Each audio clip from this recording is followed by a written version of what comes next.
আমাদের বিশ্ববিদ্যালয়ের ভিসি নিয়াজ আহমেদ খান তিনি বললেন পরিবর্তিত পরিস্থিতিতে যে কোনো সংগঠনের সাথেই আমরা মিটিং করতে পারি।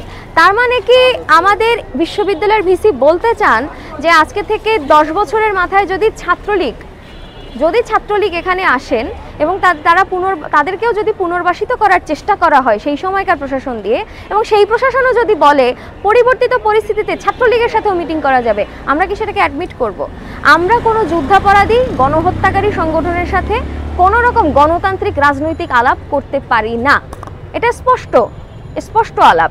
সেই আলাপকে ভুলুণ্ঠিত করে যেই ঢাকা বিশ্ববিদ্যালয়ে পাকিস্তান শাসনামলের সময়ে বটতলাতে স্বাধীন বাংলাদেশের পতাকার সর্বপ্রথম উত্তোলন করেছিল ডাকসুরি নেতৃবৃন্দ, ডাকসুরি সেই ছাত্রনেতা, সেই ডাকসুকে কলুষিত করার জন্যই কি ছাত্র শিবিরকে আপনারা বারবার এন্টার করাচ্ছেন? সেই প্রশ্ন আমরা করতে চাচ্ছি। সেই ঢাকা বিশ্ববিদ্যালয়ের ইতিহাসকে কলুষিত করছে বর্তমান প্রশাসন। ফলে এই সময়ে এই যে অস্থিরতা, এই যে অগণতান্ত্রিক ব্যবস্থা এবং বারবার যুদ্ধাপরাধী সংগঠনের যে ছাত্র সংগঠন, ছাত্র শিবিরকে অনুপ্রবেশ করানোর, পুনর্বাসিত করা এবং লেজিটিমাইজ করার যেই রাজনীতি তিনি করছেন, যেই ভিসি এই কথা বলতে পারেন, আমরা হতবাক হয়ে যাই যে এই ভিসি আসলে কতটা আমাদের 24-এর শহীদদের রক্তকেও দাম দিয়ে থাকেন।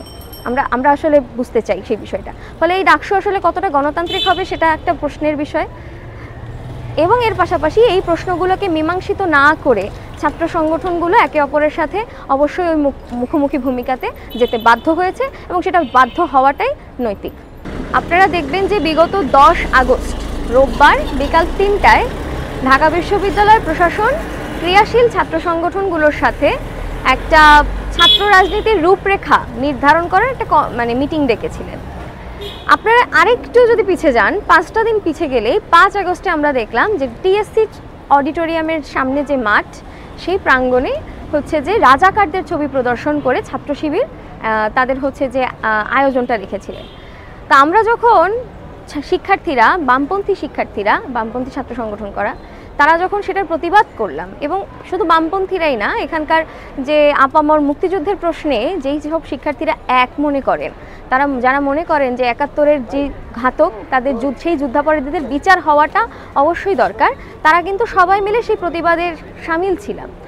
তো সেইটার পরেও যখন প্রশাসনকে আমরা প্রশ্ন করলাম যে কেন শিবির এইভাবে করে সাহসটা পাচ্ছে রাজাকারদের ছবি দেখানোর জন্য, সেই ঠিক 5 দিন পরে সেই প্রশাসনই হচ্ছে 10 আগস্ট সেই শিবিরকে ছাত্র রাজনীতির রূপরেখা নির্ধারণের মিটিংয়ে ডেকেছেন।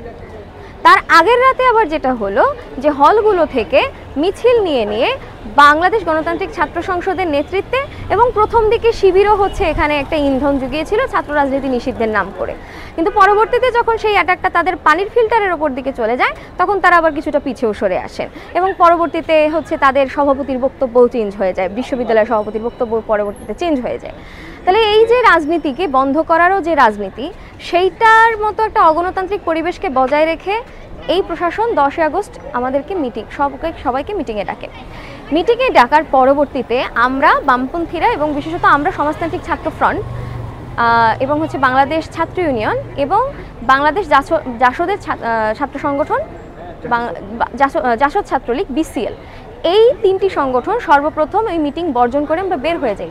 আমরা কি প্রশ্নে বের হয়ে গিয়েছি? আমরা প্রশ্ন করেছি যে মাত্র 5 দিন আগেও যেই ছাত্র সংগঠন রাজাকারের ছবি প্রদর্শন করেছিল, সেই যুদ্ধাপরাধী ছাত্র সংগঠনকে কেন মিটিংয়ে ডাকা হচ্ছে? ছাত্র শিবির কেন ঢাকা বিশ্ববিদ্যালয়ের প্রশাসনিক মিটিংয়ে এখনও থাকার জন্য আহ্বান পাচ্ছে, এবং প্রশাসন কেন সেটা করছে?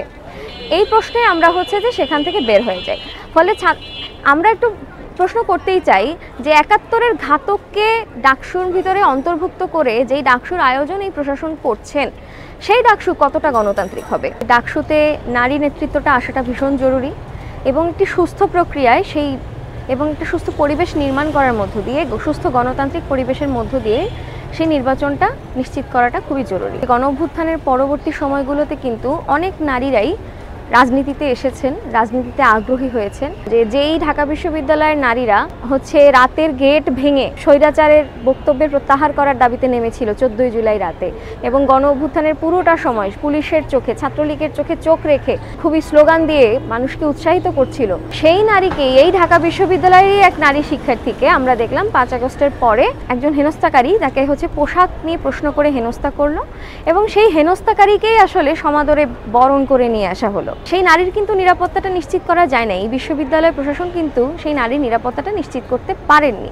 এবং বিভিন্ন ক্ষেত্রেই নারীদের পোশাক, নারীদের চালচলন, নারীদের ওপরে মব ক্রিয়েট করা, নারীদেরকে, এবং আমরা দেখেছি যে আমাদের শহীদ, জুলাই গণ অভ্যুত্থানের শহীদ, তার মেয়েকেও গণধর্ষণ করা হয়, এবং গণধর্ষণের পরে সেই মেয়ে আত্মহত্যা করতে বাধ্য হন।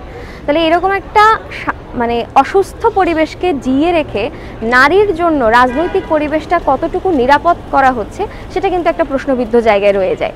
বিশ্ববিদ্যালয় হোক, বিশ্ববিদ্যালয়ের বাইরে হোক, সারাটা দেশের প্রত্যেকটা অঞ্চলে কিন্তু নারীর নিরাপত্তার জায়গাগুলো কিন্তু এখনও ভুলুণ্ঠিতই রয়ে গেছে। এই সময় এসেও যেটা দেখলাম, বিশ্ববিদ্যালয়ে যারা রাজনীতিতে, বিশেষত নারীরা যারা রাজনীতিতে আগ্রহী হয়েছেন, বিভিন্ন সংগঠনে তারা যুক্ত হয়েছেন, কিন্তু সেই নারীদেরকেও কিন্তু বিভিন্ন রকম অশ্রাব্য কথাবার্তা এবং বিভিন্ন কুরুচিপূর্ণ শব্দ দিয়ে তাদেরকে ফেসবুকের কমেন্টে কিংবা তাদের ইনবক্সে এবং মানে যেখানে তাদেরকে হেনস্থা করা সম্ভব হচ্ছে, মৌখিকভাবে হোক বা শারীরিকভাবে হোক, সেই লাঞ্ছনা কিন্তু ঠিকই আছে। তো এই পরিবেশটা কিন্তু কোনো গণতান্ত্রিক পরিবেশ না, এটা একটা অগণতান্ত্রিক এবং একটা অসুস্থ পরিবেশ। ফলে ডাকসু যদি করতে হয়, ডাকসুতে যদি নারী নেতৃত্বকে, নারীর যে নতুনভাবে আগ্রহের যে জায়গাটা এলো, এটাকে যদি সমুন্নত রাখতে হয় এবং এটাকে আরও বাড়াতে হয়, তাহলে কিন্তু নারীদের জন্য এই নিরাপদ পরিবেশটা সবার প্রথমে নিশ্চিত করতে হবে। এবং নট নেসেসারি যে নারীদেরকে হেনস্থা শুধুমাত্র পুরুষই করছে, অনেক পুরুষতান্ত্রিক মনস্ক নারীরাও কিন্তু নারীদেরকে হেনস্থা করছে। বিশেষত হলগুলোতে যারা ছাত্রী সংস্থার সাথে যুক্ত আছেন বা এই ধরনের মানে পশ্চাৎপদ চিন্তাধারার সংগঠনগুলোর সাথে যারা যুক্ত আছেন, তারা কিন্তু ঠিকই তার নারী সহপাঠীকে অপমান করছেন, অবমাননা করছেন এবং হেনস্থা করছেন। ফলে সেই নারী যে প্রকাশ্যে রাজনীতিটা করতে চাচ্ছে, প্রকাশ্যে ছাত্রদের হয়ে দুইটা কথা বলতে চাচ্ছে, সে কিন্তু অপমানের ভয়ে কিছুটা পিছিয়ে যাওয়ার জন্যও কিন্তু চিন্তা করছেন। ফলে নারীর ক্ষেত্রে, ডাকসুর ক্ষেত্রে যদি নারীর নেতৃত্বকে অনেক বেশি সেফ রাখতে হয়, নিরাপত্তা নিশ্চিত করতে হয়, তাহলে কিন্তু এই বিষয়গুলোকে হচ্ছে আমলে আনতে হবে এবং সেটার বিরুদ্ধে যথাযথ পদক্ষেপ নিতে হবে।